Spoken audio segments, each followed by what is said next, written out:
So I got this package in today. It is already opened. This is a Cyelee CAT red dot.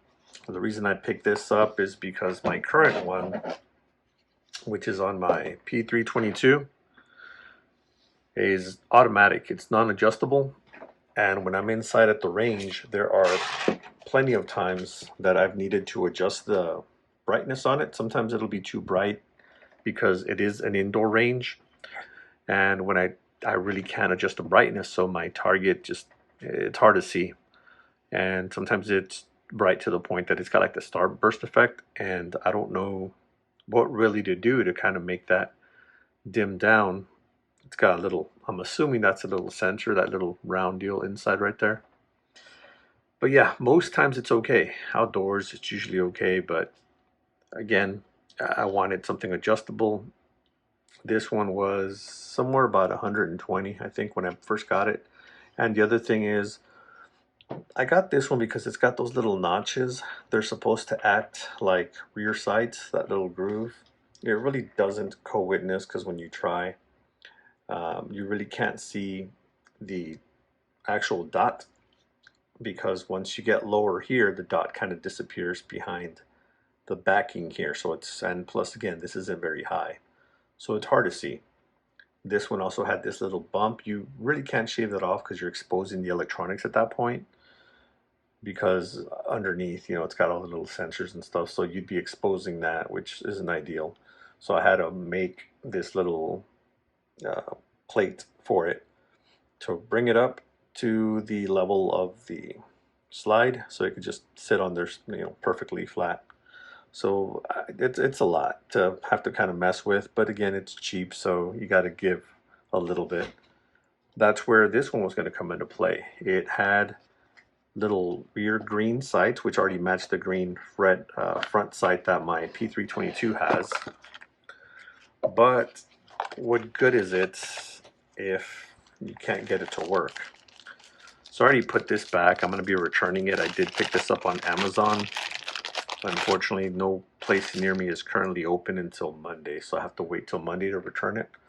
But see, I wanted it because it had these. You got co-witness capabilities, sort of. They're not very high, but it's better than what I had. The main reason is because it's got the manual adjustments, positive, negative adjustments, and you could feel the click. You could probably hear that as well. And it did come with a little real thin plastic plate that goes on, well, on top, underneath, depending on how you view it. Top of the optic underneath the red dot, or on top of the slide, I should say. And got everything set up, and it just won't zero. I didn't even have to take this out to realize it wasn't working. It's brand new. I've never taken it out shooting. Again, didn't have to. So what I normally do is I'll set up a red dot, put it on top, lightly screw it in, or sometimes just hold it.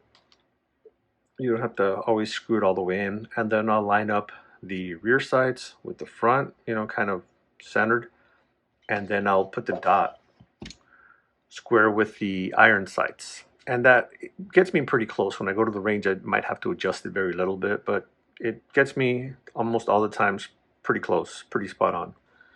This one, when I was trying that, the dot was far over to the left, like out of the field of view. If you're holding the pistol straight, looking down the sights, you don't even see the red dot at all.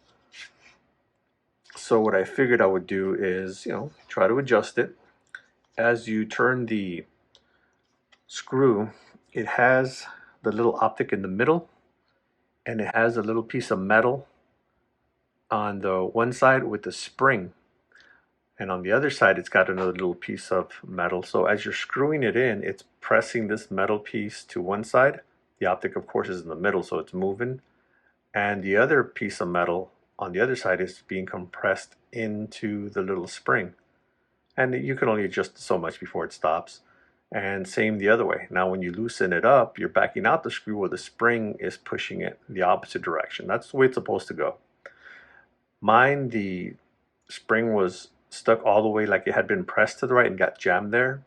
So when I was looking to adjust the dot, I would just move the screw, but nothing would move. It was just the screw. Now I couldn't figure this out, didn't know what was going on, so I ended up flipping the optic out, I took it off, put it upside down. It has a little plate that covers the little device, the little zeroing system that it has. And that's when I realized, oh, it's not moving. I could see the screw backing out, but not really doing anything. So on the right hand side where it had the little spring, I could see it was jammed. So I got a little screwdriver, just kind of wedged it a little bit. The little spring kind of like popped up into place. I'm like, oh, okay. So I tried it back and forth. Okay, now it's moving. I think that's it. It just, whatever. It's a little mess up, a little QA issue. Someone didn't notice it was bound up, but it's good now. Put the little plate back on, put everything back as it was, and still the optic doesn't move. Now and I looked at the little zeroing system again. It does look like it's moving, but the dot isn't moving enough. Like the little optic isn't moving enough. It's now in the field of view, so it does adjust some, but nowhere near where it has to be for it to even be considered in the middle. These are supposed to be brand new, centered, according to the literature. That way, all you have to do is, again, do minor adjustments. That wasn't the case by far. So I don't know what's going on with that, but I just could not get it to really zero or even get close to it. Even if I did get it to zero, it'd be like all the way to one side and there'd be real no room for adjustment, and I'm not going to have that, especially on a brand new optic. So after messing with that, I'm like, yeah, it's not going to work out. This system's too cheap, and if it gets banged around, recoil it. Now it's on a 22, but even then it's still going to be moving. I'm thinking, yeah, that little spring is probably going to get bound up again. Just the way the system is, that spring looks pretty weak. It's very, not that it should need much, but weak to the point that it's not going to really hold anything. So I decided I'm going to just go ahead and return this. There's just the value, the quality's just not there. Maybe some people do get a system that works from the beginning, but I already wasn't really happy with it because on this adjustment, starburst effect right away. It is very bright, I'll give it that, but I don't need a big bright starburst. And I get it, astigmatism and all that, but for it to be low, I compared it to the current optic by Crimson Trace. At the same level, this one is a little bit dimmer than this one. When it came to the first, and while the dot's still a dot. After that, I'm like, okay, I just need to bring it up one more to get it the perfect brightness for me from the conditions I was in. And nope, it goes from, think of it on a scale of 1 to 10, it goes from like a 2 to 3, it jumps to like a 6 or 7. It's like dim, just bright. There's no medium to it. And then the dots also wasn't much like a dot. It looked kind of hazy. There's nothing crisp about it. I was really hoping it would work out, mainly because I wanted the manual adjustments and the potential to co-witness. And the window does look bigger, but when you put them side by side, I don't think it is. I think it's just more that the Crimson has these little slant here, and this one's just like a straight drop. So it gives the illusion that the window's bigger, but it really isn't.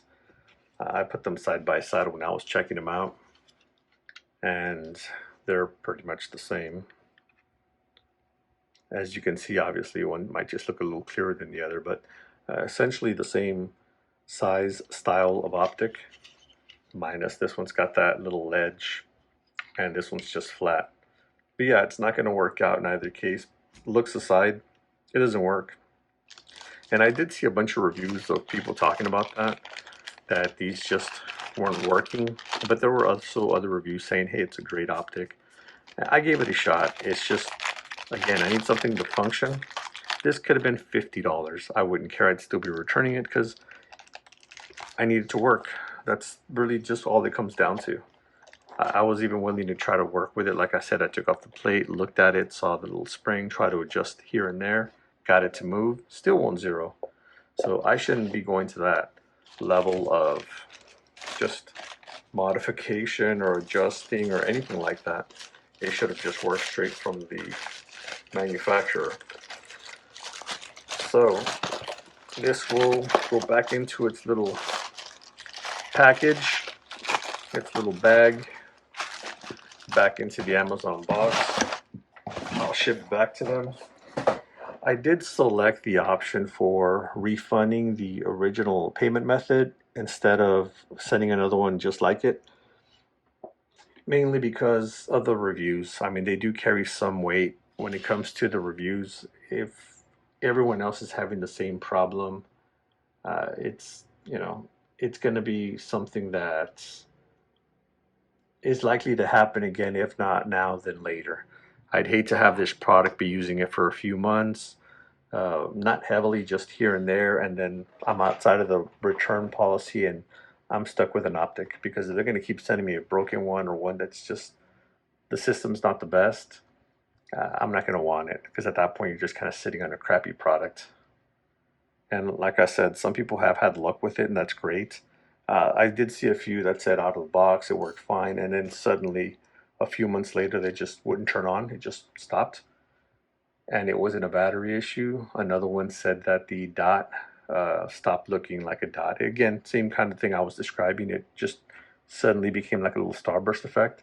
I have seen that on a laser, but not on a red dot. I used to have the SIG P230. What was it? 238, I think it was. And I was shooting the laser on that, with the laser on that, and yeah, I was hitting my target, and all of a sudden the laser looked, it went from a dot to like just one big, one big blur almost on the paper. So I've seen that on a dot, but I've never seen that on a red dot. But apparently that's another issue that's happened with these. So again, why wait? If it's going to happen down the line, it's not something I want to have in the back of my mind. I was thinking of getting another Holosun, but I didn't like it on this one. Something about it, I didn't like it. I took it off, put it on my 365, and it had just a look I didn't really like on this gun. I know it's a popular one to have on the P322. I think it looks better on the 365. I might have to get another one, but I was hoping to find something just relatively inexpensive, $120 mark or less. That's going to be decent. I know some people are going to think, well, you're not going to spend any money on it. What can you expect? The Bushnell the Bushnell red dot, the TRS 25. It's a budget red dot, and that thing is amazing. It's built like a tank. Maybe I should try the Bushnell. I believe they do have a small, I'm not sure if it's an RMSC footprint, but maybe I'll give that one a try. I recall not really liking the looks of it when I first was looking into one of these, and this one just fit. Slim wise anyway, it fit like perfect what I would imagine a red dot to look like on this gun. Obviously I had to do the little plate on it, but I didn't know that at the time. Bushnell, as far as I'm aware, has made decent products, even their scopes. Nothing high end, but they get the job done. So I'm not sure if I'm going to go with that Bushnell or if I should just try to find another RMSC red dot in that price range. I know there's a lot of them out there. I believe some of them essentially just put that they're airsoft, but for 22 I think it'll be fine. Let me know if you recommend any red dot at about that price range that does have manual adjustments. That's kind of the key thing. Manual adjustments. I'd like it to co-witness, but if it doesn't, it's not a deal breaker for me. The main thing is I want that adjustability. So let me know in the comments if there is one that you think I'd enjoy and I'd be happy with.